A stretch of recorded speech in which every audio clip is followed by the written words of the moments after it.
তো যাই হোক বন্ধুরা, হঠাৎ করে আমি আল্ট্রা বাসে উঠলাম, ধুবড়ি মুখে যাত্রা করলাম। সবাইকে আসসালামু আলাইকুম। আশা করি সবাই ভালো আছেন, যে যেখানে আছেন। তো সবাই ভিডিওটার সাথে থাকবেন। তো চলুন আগে দেখি কিভাবে যাত্রা পথ শুরু করলাম। তো আসলেতে আল্ট্রা বাসটির আমি পিছনে দিতে গেছি, সামনে সেরকম সিট নাই। আর একটা কথা হলো বন্ধুরা, আমি আল্ট্রা বাসের উঠে ভয় খাই।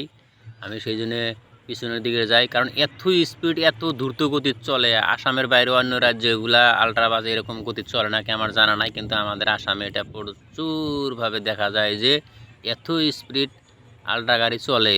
গাড়িতে উঠলেই ভয়, কিন্তু উপায়ন্তর নাই, যদি সময় কম ধুবড়ি যাইতে হয়। তো যাই হোক, আমি নানা রকমের প্রাকৃতিক সৌন্দর্যর দেখতে দেখতে দেখতে দেখতে মোটামুটি নয়ারহাট নামের জায়গাটা পার হয়ে গেলাম।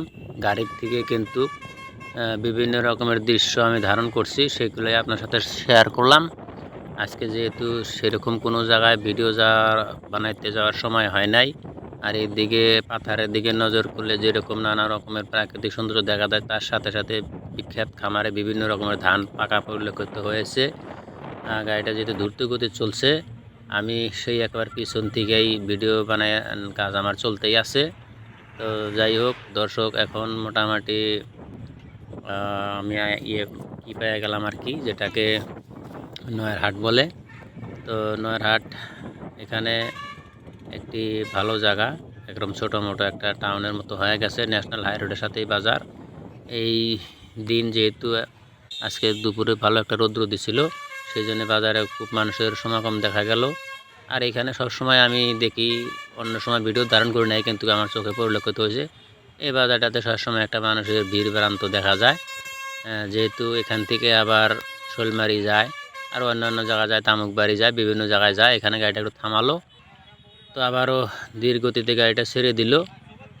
মোটামুটি আমি গরিপুরমুখী চললাম।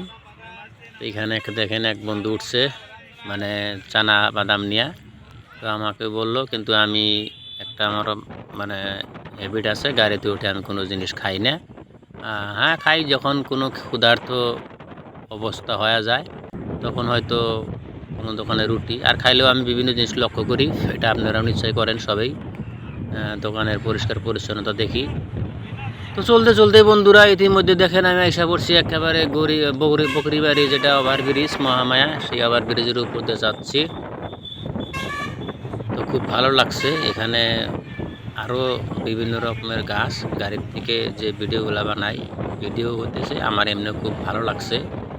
তো যাই হোক, আপনারা ভিডিওর সাথে থাকেন। ভিডিওটা যেহেতু একটু লম্বা হয়ে গেছে, তো আবার ব্রিজের উপর দিয়ে যাইতে যেগুলা বাড়িঘর দেখা যায়, আপনারা যারা রোড সাইডে চলেন নিশ্চয় জানেন যে ওভারব্রিজ কতটুকু উঁচা হয়। সেখান থেকে নিশ্চয় এদিক সেদিকের বাড়িঘরগুলা একটু নিচু দেখা যায়। বিশেষ করে গাছের ওপর দিয়ে যাওয়া হয়, সেই জন্য দেখতে খুব ভালো লাগে, মনে হয় ড্রোন দিয়ে ভিডিও হচ্ছে। যাই হোক, ড্রোন যেহেতু নাই, আশা আছে আপনারা দোয়া করবেন, সবাই কিনবো। রেল রাস্তা ক্রস করলাম ওভারব্রিজ দিয়ে। এখন মোটামুটি আমরা সামনে যে বাজারটা পাবো, এই ওভারব্রিজের মাথায় একটা ছোট্ট বাজার পাবো, খুব জনবহুল বাজার। এটা আপনাদের শেয়ার করে দিব, ভিডিওর মধ্যে দেখা দিব। এই বাজারটা পেয়ে গেছি, এটা শালবাড়ি বাজার বলে। দেখেন উপর থেকে কীরকম দেখা যায় শালবাড়ি বাজারের ভিউটা। একটা চালা পাহাড় এরিয়া, এটা আসলে মহামায়া নামে প্রখ্যাত। আর এই বাজারটুকু যেটা দেখাচ্ছে আমাদেরকে, এটা হলো শালবাড়ি বাজার। তো যাই হোক, এতদিন বৃষ্টি গেছে, সেই জন্য আজকে শালবাড়ি বাজারে হাট আসিল। তো হাট বাজারের দিনে এগুলা গরুয়া মানুষের সাধারণ ভিড় হয়, মানুষের কেনাকাটা ক্রয় বিক্রয় করতে আসে। এখানে স্বাভাবিকভাবে সেই ভিড়টা পরিলক্ষিত হয়েছে।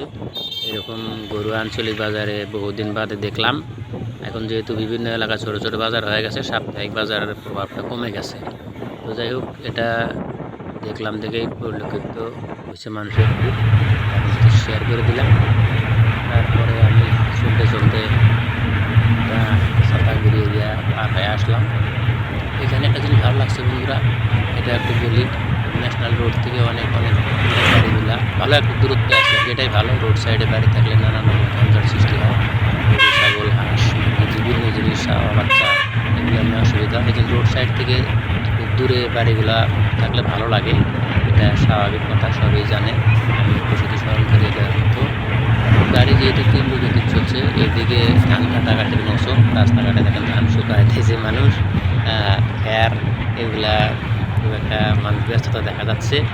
তো যাই হোক বন্ধুরা, চলতে চলতে আমি মোটামুটি একটা ধুবড়ী শহরের কাছে এসে গেছি। গাড়িটা ইতিমধ্যে ধুবড়ী শহরে প্রবেশ করে মানুষজন নামতেছে, আমি ওদের সাথে নেমে গেলাম।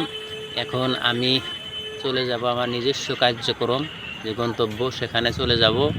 এখান থেকে আমি কার্যক্রম সেরে আবার রিটার্ন হব না কোন দিকে যাবো এটা পরবর্তীতে আপনাদেরকে জানিয়ে দিব। এটা ধুবড়ী শহরের বাস স্ট্যান্ডে এসে পড়ছি। এখান থেকে আমি টোটোতে যাইতে পারি, হেঁটেও যাইতে পারি। ততক্ষণ পর্যন্ত আপনারা সবাই ভালো থাকবেন, সুস্থ থাকবেন, এবং আমার ভিডিও যদি কোনো অংশে কোনো কথায় ভুল হয়ে থাকে আপনারা ক্ষমা করে দিবেন, আর এবং আমার জন্য দোয়া করবেন। যদি কারো কাছে আমার চ্যানেলটা ভালো লাগে তাহলে আমার ইউটিউব চ্যানেলটি সাবস্ক্রাইব করে দিয়ে আমার পাশেই থাকবেন। বাই বাই, সবাইকে আবারও শুভকামনা জানাই।